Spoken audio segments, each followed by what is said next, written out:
હું તમને મનોજભાઈની ભૂમિકા કહું. મનોજભાઈ 2015માં અમારા આંદોલનના હતા.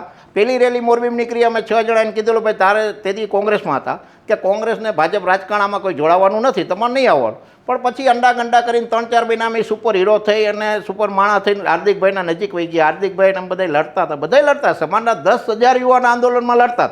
કાંઈ મનોજભાઈને હાર્દિકભાઈ એક નહોતા. અને આજે શું છે, એ તમામ જગ્યાએ એક જ છે. આ બધા રહ્યા આંદોલનના નામે બંધ થયેલી દુકાનનું શટર ખોલે અને પાછા અમે સમાજના પાટીદારનું આમ કરી દઈશું તેમ કરી દઈશું કરી અને પોતાના વહીવટ કરે.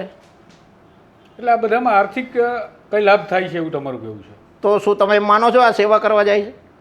આર્થિક લાભને તમને ગણતરી અપાવું.